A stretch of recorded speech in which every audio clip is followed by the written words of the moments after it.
जय हिंद दोस्तों, आप सभी का स्वागत है फिर से आपके अपने YouTube channel all in one education centre में। दोस्तों, आज के इस वीडियो में हम डीएलएड फोर्थ सेमेस्टर के सिलेबस के बारे में जानेंगे और कौन कौन से आपके सब्जेक्ट्स हैं उनके बारे में जानेंगे और कौन कौन से टॉपिक्स हैं उन सभी पॉइंट पर बात करेंगे। दोस्तों, हम डीएलएड थर्ड सेमेस्टर काफ़ी दिनों से पढ़ते आ रहे हैं और फोर्थ सेमेस्टर अभी तक स्टार्ट नहीं हुआ है, चूँकि 3 महीने ही रह गए हैं डीएलएड फोर्थ सेमेस्टर को कंप्लीट होने में। 3 महीने में आपको कैसे तैयारी करनी है ये आपको समझना होगा और दोस्तों अभी से लग जाना होगा, चाहे आप मेरे यूट्यूब चैनल से देखें या फिर किसी अन्य चैनल से देखें, लेकिन आप ज़रूर उसकी पढ़ाई करें और तैयारी करें। मैं इस चैनल पर अभी सारे सब्जेक्ट डे बाई डे पढ़ाऊंगा और मैथ की पहले स्पेशल क्लासेस भी चलेंगी जिसमें ज़्यादातर बच्चों का बैक लगता है। तो चलिए हम स्टार्ट करते हैं सिलेबस से। और आपको बता दें प्रमोट से रिलेटेड कि प्रमोट जो होना है वो किस आधार पर होगा, इससे रिलेटेड हो सकता है आने वाली 15 तारीख को मीटिंग हो, फिर आपको अनाउंस कर दिया जाए कि डीएलएड थर्ड सेमेस्टर प्रमोट होगा या नहीं। तो इससे अभी बचते हुए हम क्या करेंगे, अभी हम फोर्थ सेमेस्टर की तैयारी करेंगे, क्योंकि थर्ड सेमेस्टर हम काफ़ी दिनों से पढ़ रहे हैं लेकिन फोर्थ सेमेस्टर के लिए हमारे पास समय नहीं है। तो चलिए शुरू करते हैं फोर्थ सेमेस्टर के सिलेबस के बारे में। और ये सिलेबस हम देख रहे हैं डीएलएड शिक्षा दिग्दर्शन पवन की गाइड से, जो कि बहुत ही फेमस है अपने यूपी में। तो जो साहित्य प्रकाशन की है, इसके हम इसी से हम देख रहे हैं सिलेबस के बारे में। तो चलिए देखते हैं। पहला पहला आपका जो पार्ट होगा, जो आपका सब्जेक्ट होगा पहला, वो आपका आरंभिक स्तर पर भाषा एवं गणित के पठन लेखन तथा संख्या पूर्व संबंधों क्षमताओं का विकास। तो दोस्तों ये जो आप देख रहे हैं ये एक कंबाइंड एक तरीके का सब्जेक्ट है जिसमें आप हिंदी देखने को पाएंगे और गणित, जो कि बहुत ही इजी ही सब्जेक्ट रहेगा आपके लिए। इसमें आपको घबराने की कोई चिंता नहीं है, क्योंकि आप ये चीज़ें बहुत पहले से पढ़ते आ रहे हैं। इसमें आप देख लेते हैं कौन कौन से टॉपिक्स हैं। पहला है पठन एवं लेखन का अर्थ एवं महत्व, ये हिंदी से हम लगभग पढ़ेंगे। और फिर वर्ण शब्द एवं वाक्य, ये भी आप जान ही रहे हैं। तीसरा है ध्वनि का अध्ययन, देखिए हिंदी से ही रिलेटेड आ रहा है। फिर चौथा है स्वर व्यंजन एवं व्यंजक समूहों का सुनकर समझाना। पांचवा है निर्देश संदेश कविता कहानियाँ तथा लोकगीतों के भावों का आदि सुनकर समझना। छठा है हिंदी व अंग्रेजी की ध्वनियों स्वरों व्यंजनों का शुद्ध उच्चारण, इसमें अंग्रेजी भी आ जाएगी थोड़ी बहुत। फिर आगे देख रहे हैं लिपि की सभी ध्वनियों में के लिपि संकेतों को पहचान कर शुद्ध रूप से पढ़ना। आठवां देख रहे हैं कि पूर्ण विराम अर्ध विराम प्रश्नवाचक तथा विस्मयाद्योतक चिन्ह को पहचानते हुए एवं विषय वस्तु का अर्थ ग्रहण करते हुए पढ़ना। नवा पढ़ रहे हैं विलोम समानार्थी तुकांत अतुकांत तथा ध्वनियों वाले शब्दों को पहचानना एवं पढ़ना। आगे लिपि संकेतों अनुनासिक ध्वनियों के लिपि संकेतों स्वर व्यंजन मात्राएं तथा संयुक्त वर्णों के लेखन का ज्ञान। संख्यापूर्ण तैयारी एवं संबोध। अगला है गणित संक्रियाएं। 13वां है इकाई दहाई तथा सैकड़ों का ज्ञान। इन सभी चीज़ों को यहाँ पर पढ़ेंगे। आगे बढ़ेंगे हम 14 जो लास्ट है इसमें भाषा शिक्षण की समस्याएं। जो लास्ट है आपका टॉपिक वो भाषा शिक्षण की समस्याएं। तो देखिए यहाँ पर हिंदी और गणित और थोड़ी सी एक जगह अंग्रेजी भी देखने को मिलेगी, जो बहुत ही इजी होगा। लास्ट में हम बहुविकल्पी जैसे कि देखते आए हैं वैसे ही इसमें भी है। फिर आगे हम देखेंगे अगला जो सब्जेक्ट है आपका वो शैक्षिक प्रबंधन। शैक्षिक प्रबंधन जैसे हमने वर्तमान भारतीय समाज और ये सब चीज़ें पढ़े थे हमने प्रारंभिक शिक्षा, वैसे ही इसमें आपको देखने को मिलेगा शैक्षिक प्रबंधन। क्या मिलेगा दोस्तों? शैक्षिक प्रबंधन एवं प्रशासन, ये दूसरा आपका लेसन होगा जिसमें आप देखेंगे टॉपिक्स कौन कौन से हैं। संस्थागत नियोजन एवं प्रबंध का अर्थ आवश्यकता एवं महत्व। अगला है विद्यालय प्रबंधन का अर्थ आवश्यकता महत्व एवं क्षेत्र। अगला है भौतिक संसाधनों का प्रबंधन। अगला है मानवीय संसाधनों का प्रबंधन। अगला है वित्तीय प्रबंधन। अगला है शैक्षिक प्रबंधन। 7वां है समय प्रबंधन। अगला है पाठ्य सहगामी क्रियाकलापों का प्रबंधन। अगला है सूचना एवं अभिलेखों का प्रबंध। अगला है प्राकृतिक आपदाएं एवं आपदा प्रबंधन। अगला है प्रभावपूर्ण विद्यालय प्रबंधन के सिद्धांत। अगला है विद्यालय प्रबंधन के विभिन्न अभिकर्मियों की भूमिका। अगला है विद्यालय प्रबंधन में पर्यवेक्षण तंत्र की भूमिका। अगला है प्रारंभिक शिक्षा के विकास में विभिन्न अभिकरणों एवं उनकी भूमिका। आगे हम देखेंगे 15वां जो आपका टॉपिक है वो आपका है राज्य एवं जिला स्तर पर कार्य करने वाले अभिकरण। फिर आगे है 16वां है प्रारंभिक शिक्षा का आधारभूत ढांचा। इसमें ये सभी टॉपिक्स हम पढ़ेंगे।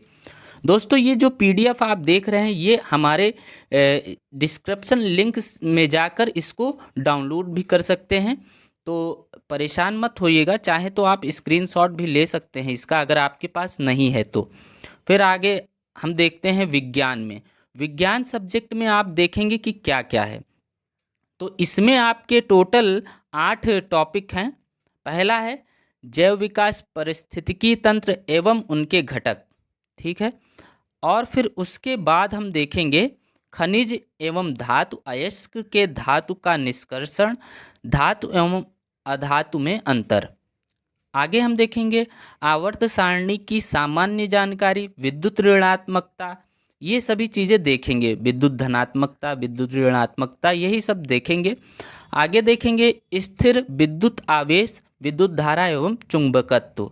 आगे है रक्त की संरचना, रक्त वर्ग, रक्त का आदान प्रदान। फिर अगला है रक्त पीड़ित सामान्य रोगों की जानकारी। अगला है एड्स एवं हेपेटाइटिस बी के बारे में। अगला है सुरक्षा एवं प्राथमिक उपचार। फिर हम बहुविकल्पी प्रश्न देखेंगे।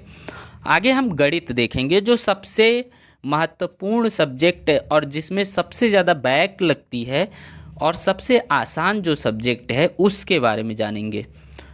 हालांकि कई लोगों के लिए कई लोग इससे पढ़े नहीं होते हैं, उनका बैकग्राउंड नहीं होता, इस कारण से थोड़ा सा इसमें बैक ज़्यादा लोगों को लग जाता है। लेकिन हम इसको और इजी तरीके से, बहुत ही इजी तरीके से इसको पढ़ाएंगे ताकि आप आसानी से सब चीज़ें समझ सके। थोड़ी लंबी वीडियो ज़रूर होंगी लेकिन आपको हर एक बिंदु समझाने का प्रयास किया जाएगा इस चैनल पर। तो चलिए शुरू करते हैं। इसमें कौन कौन से टॉपिक्स हैं। पहला टॉपिक आप देख रहे हैं करनी, करणीगत राशि, करनी चिन्ह तथा करनी का घातांक, यानी करनी से रिलेटेड हम यहाँ पर पढ़ेंगे। फिर दूसरा जो आपका टॉपिक है, दूसरा टॉपिक हम देख रहे हैं दूसरा वर्ग, वर्गमूल, घन, घनमूल की अवधारणा। फिर आगे हम देखेंगे किसी संख्या का वर्गमूल तथा दशमलव संख्या का वर्गमूल ज्ञात करना। आगे हम देखेंगे पूर्ण घन संख्याओं, पूर्ण घन दशमलव संख्याओं का घनमूल, यानी घनमूल इसमें पढ़ेंगे। फिर अगला है संभावनाओं यानी प्रायिकता, प्रोबेबिलिटी के बारे में पढ़ेंगे कि सांख्यिकी तथा दैनिक जीवन में संबंध उसका क्या है। आगे अवर्गीकृत आंकड़ों की माध्यिका एवं बहुलक की गणना करेंगे। फिर त्रिकोणमिति भी इसमें पढ़ना है दोस्तों, जिसमें हम 0, 30, 45, 60 और 90 के कोणों के त्रिकोणमिति अनुपात ज्ञात करेंगे। चलिए आगे हम देखते हैं 8वां लंबवर्ती बेलन तथा लंब वृत्तीय शंकु की अवधारणा तथा इनका आयतन एवं संपूर्ण पृष्ठ। फिर आगे हम देखेंगे 2 अज्ञात राशि वाले रेखीय समीकरण, लीनियर इक्वेशन भी इसी में पढ़ेंगे। आगे हम देखते हैं, आगे है वर्ग समीकरण, जो भी समीकरण होंगे उनको कैसे सॉल्व करेंगे ये चीज़ें हम पढ़ेंगे। फिर आगे देखेंगे समलंब का क्षेत्रफल एवं वृत्त की परिधि एवं व्यास में संबंध। दोस्तों ये सभी टॉपिक्स हम हिंदी इंग्लिश दोनों में पढ़ाएंगे ताकि कोई दिक्कत ना आने पाए आप लोगों को समझने में। कई लोग इंग्लिश बैकग्राउंड से होते हैं इसलिए थोड़ा सा दिक्कत आती है। चलिए चतुर्भुज का अर्थ, उसके विकर्ण, संलग्न भुजाएं, सम्मुख तथा बाह्य कोणों का बोध। आगे है चतुर्भुज के प्रकार, वर्ग, आयतन, चतुर्भुज। अब हम बात करेंगे सामाजिक अध्ययन के बारे में। सामाजिक अध्ययन में कौन कौन से टॉपिक्स हैं उसके बारे में देखेंगे। पहला टॉपिक है आपका 1857 का प्रथम स्वाधीनता संग्राम तथा स्वतंत्रता प्राप्ति हेतु प्रयास। दूसरा है धार्मिक तथा समाज सुधार आंदोलन। अगला हम तीसरा जो टॉपिक है वो देखेंगे, उसमें है भारत के राष्ट्रीय आंदोलन। और फिर आगे है पूर्व, जो स्वतंत्रता के पूर्व जो मांग की गई थी, जिसमें जिन्ना की 14 शर्तें थी, सविनय अवज्ञा आंदोलन था, प्रथम गोलमेज सम्मेलन, दूसरा गोलमेज सम्मेलन, गांधी इरविन समझौता जो था उसके बारे में पढ़ेंगे। और फिर पूना पैक्ट और भारत छोड़ो आंदोलन के बारे में पढ़ेंगे। पांचवा देखेंगे हम भारतीय राष्ट्रीय आंदोलन में प्रमुख उदार तथा उग्र राष्ट्रवादी नेताओं का योगदान। फिर छठवां देखेंगे जलवायु तथा मौसम में अंतर तथा जलवायु को प्रभावित करने वाले तत्व। अगला हम देखेंगे भारत के प्राकृतिक प्रदेश, बनावट, जनजीवन, कृषि, उद्योग धंधे, प्रमुख राज्य व नगर के बारे में पढ़ेंगे। आठवां देखेंगे उत्तर प्रदेश के प्राकृतिक प्रदेश, विस्तार, प्रमुख नगर, जनजीवन, उत्तर प्रदेश की अनुसूचित जातियां एवं जनजातियां।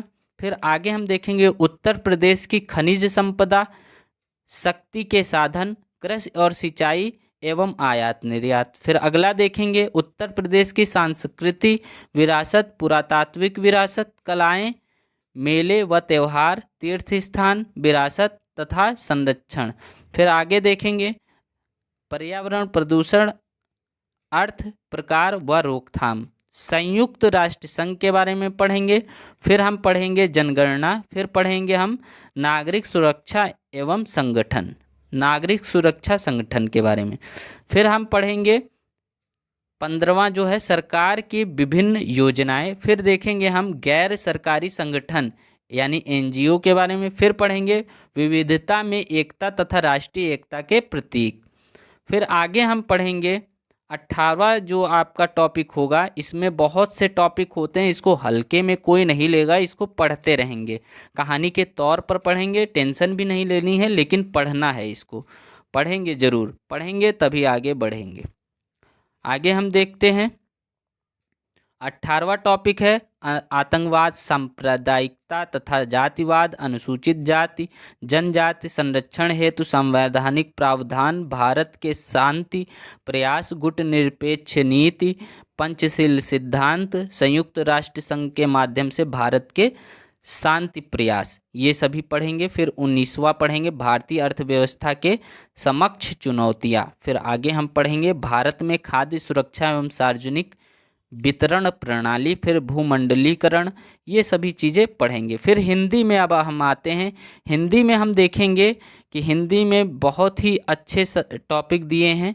अनिवार्य संस्कृत के अनुसार हलंत तथा विसर्ग इत्यादि का अध्ययन करेंगे इसमें। फिर हम देखेंगे पाठ्य पुस्तक के अतिरिक्त अन्य पाठ्य वस्तु को पढ़ाना और समझाना। ठीक है, इसके बाद हम और चीज़ें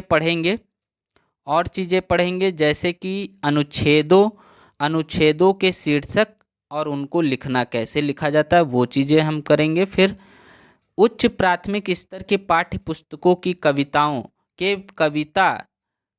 कवियों एवं लेखकों के सामान्य परिचय, यहाँ कवि और लेखक भी इसमें देखेंगे। फिर आगे हम देखेंगे अनिवार्य संस्कृत के पाठों का अध्ययन, नीति श्लोकों को कंठस्थ करना, यानी जो नीति श्लोक हैं उनको हमको याद करना होगा। फिर हम देखेंगे कठिन शब्दों का संकलन एवं वाक्य प्रयोग। फिर अन्य महत्वपूर्ण प्रश्न। अब आगे हम आते हैं इंग्लिश पर, जो कि बहुत ही पॉइंट वाला रहता है सब्जेक्ट, जिसमें हम थोड़ी सी भी गलती करते हैं तो पूरा नंबर चला जाता है। तो इसको हम अच्छे से इसको भी पढ़ेंगे, ज़्यादा कठिन ये भी नहीं है, इसको भी देख लेते हैं, इसको भी हम पढ़ाएंगे टाइम टू टाइम। देखते हैं इंग्लिश सब्जेक्ट में क्या है। पहला है डिफरेंस, अप्रोच एंड मेथड्स। जो मेथड हैं उसको भी पढ़ेंगे हम इसमें। फिर teaching English, method of teaching English के बारे में पढ़ेंगे। फिर कॉम्प्लेक्स एवं कंपाउंड सेंटेंस। फिर तीसरा है आपका कमांड्स एंड रिक्वेस्ट, ये पढ़ेंगे। फिर टेंस पढ़ेंगे, प्रेजेंट पास्ट फ्यूचर। फिर हम पढ़ेंगे description of picture of object. फिर पढ़ेंगे लेटर्स एंड एप्लीकेशन। फिर पढ़ेंगे फिलिंग ऑफ फॉर्म्स। फिर पढ़ेंगे लेसन प्लान। फिर आगे लेसन प्लान मतलब बनाएंगे, पढ़ेंगे क्या उसको। फिर आगे है लास्ट आपका सब्जेक्ट, वो है शांति शिक्षा एवं सतत विकास। इसमें कई लोगों की बैक लगी थी इस बार, ज़्यादातर मैथ और इसमें ही बैक लगी हुई थी फोर्थ सेमेस्टर में। इसमें पहला टॉपिक है शांति शिक्षा, अवधारणा, आवश्यकता, मूल्य एवं कौशल। दूसरा है व्यक्तित्व एवं सामाजिक विकास। तीसरा है सहपाठी के आंतरिक संबंधों की समझ एवं आपसी संबंधों का विकास। फिर चौथा है चरित्र एवं नैतिक शिक्षा, समाज अनुकूलन विकास, बालक के चरित्र निर्माण में परिवार तथा शिक्षक की भूमिका। फिर पांचवा है व्यवहारवाद और व्यवहार। फिर छठवा है हिंसा प्रकार, मोर्चे, खतरा, मीडिया और हिंसा विवादों का शांतिपूर्ण हल। फिर अगला है भारत में शांति हेतु दार्शनिक चिंतन, गांधी दर्शन और शांति। और फिर आठवां है तनाव प्रबंधन तथा आंतरिक शांति। फिर अगला है शांति मूल्य, मानवाधिकार और लोकतंत्र, भारत में धार्मिक सहिष्णुता एवं राष्ट्रीय एकता एवं वैश्वीकरण और शांति। और फिर लास्ट है आपका सतत विकास। यही आपके टॉपिक्स हैं। ये सभी आपके जो टॉपिक्स हैं सभी आपको बता दिया गया है। इसको हम डे बाय डे पढ़ाएंगे अपने चैनल पर। सभी सब्जेक्ट के अलग अलग टॉपिक्स होंगे। मैथ का स्पेशल क्लास स्टार्ट होने ही जा रहा है, कल से स्टार्ट कर दिया जाएगा। आप ज्वाइन हो सकते हैं इस चैनल से। तो इस वीडियो में इतना ही। जय हिंद, जय भारत।